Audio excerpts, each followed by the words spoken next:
Hello, my name is Heather Shear, and I'm here to talk about my envisioning essay that I wrote for Psychology 472 Sustainable Compassion at Southern Oregon University.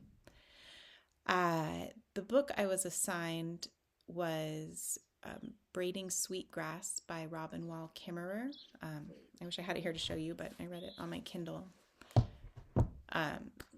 It is really difficult for me to summarize this book because it is so much more than a single story. It is a wide-ranging, all-embracing collection of stories about science and art and poetry, indigenous folklore, linguistics, native histories. There is so much in this book, and I gained a lot for it. I would highly recommend it to anybody. It's a beautiful, very lyrically written book. Robin Wall Kimmerer is an indigenous Anishinaabe woman, and her book ultimately describes her journey from her, beautiful childhood of innocent curiosity about the natural world. She writes about being raised by strawberries, and we all read the Asters and Goldenrod chapter as required reading for this class. So she writes about her journey to college and becoming a PhD botanist and kind of giving over to the scientific side of things. And science obviously is very objective and cut and dry, analytical. It doesn't have a lot of room for beauty and poetry and wisdom even. So that's a major theme of her book, is that, bringing science and beauty together for a more complete knowledge.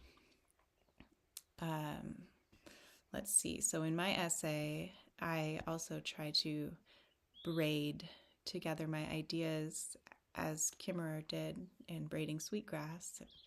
I begin by talking about my connection to the land that I've developed through running. I'm an avid trail runner, and I spend a lot of time in the woods around my home here.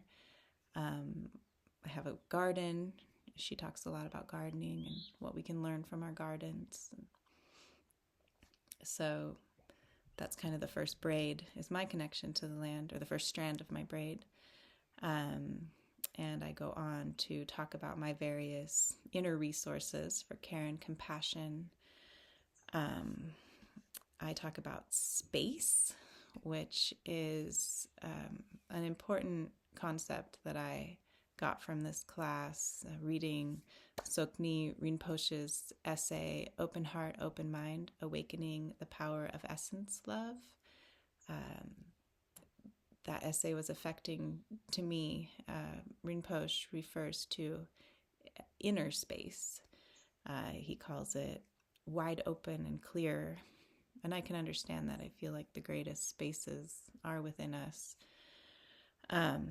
And using meditation and focus, I feel like we can get into that space and get to a place where, you're aware of everything, and you also can allow it to just pass right through, be completely unburdened by any of it. And I feel like accessing this space is, a path to self-care and compassion for myself and others that I may be trying to serve or care for. Another strand, I guess, is the idea of lojong, which I learned about from another article we read as required reading in the class, Sarah E. Lewis's Resilience, Agency, and Everyday Lojong in the Tibetan Diaspora. She talks about mind training, which is basically generating compassion and reflecting on emptiness and using broad thinking to create space and flexibility within the mind. And she connects this to these displaced Tibetans who use this mind training, this lojong, to show great resilience to their hardship. And I feel like we can apply those ideas to our own lives. So I go on after discussing my inner resources to how I can use those inner resources to combat, or a nicer word, I suppose, is overcome the psychological and systemic barriers to care and compassion that we encounter. In Dr. Condon's article, Recovering the Relational Starting Point of Compassion Training, A Foundation for Sustainable and Inclusive Care, he addresses various psychological barriers to compassion, and ultimately talks about how they emerge from a lack of relationality. And I feel like that's kind of a major theme of Kimmerer's book as well, is how important to all people and to our health and well-being, connection and belonging, with people and with land, how important that is. And I talk about other barriers to compassion. A major one, I think, is misunderstanding, which I feel was really touched upon in the Chimamanda Ngozi Adichie TED Talk that we watched in the class, The Danger of the Single Story. Adichie talks about how, a single story can be very damaging to a person or a place, or because to the story or the storyteller, because no one story is ever complete, and that can lead to stereotypes. And we need to acknowledge the complex and individual experiences of people.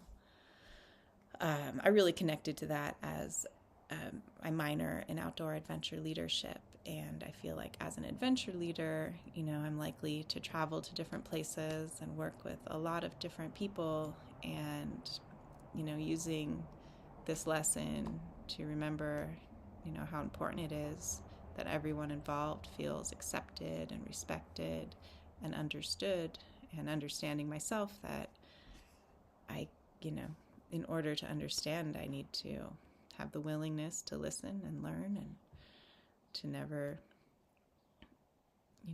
make judgments based on a single story.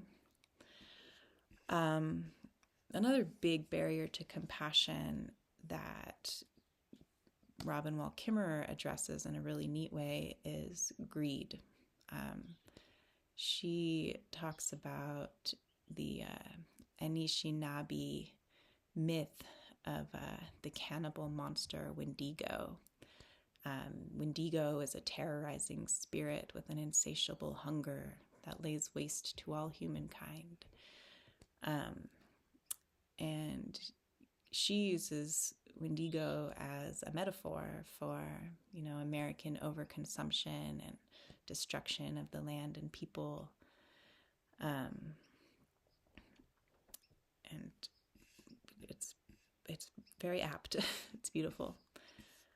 So I wrap it all up with my own vision, which is basically a vision of complete knowledge, of using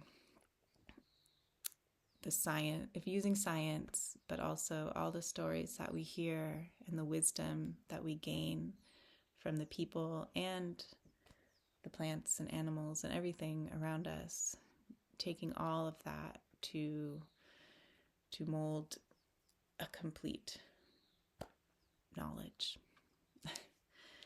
I also made a piece of art to go with this. This is a painting that I made. Let's see if I can get it kind of out of the sun here.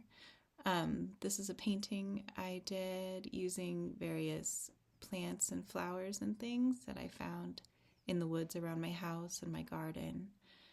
And then using some calligraphy ink and a calligraphy pen, I wrote a quote from Braiding Sweetgrass that I feel is very important. It says, "To be heard, you must speak the language of the one you want to listen."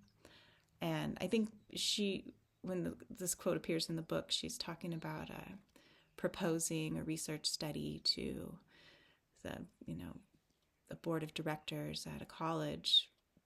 But I feel like, it applies to everything. You have to listen to children, and you have to listen to the trees and to the plants in your garden. And every day we have to speak so many languages. Thank you.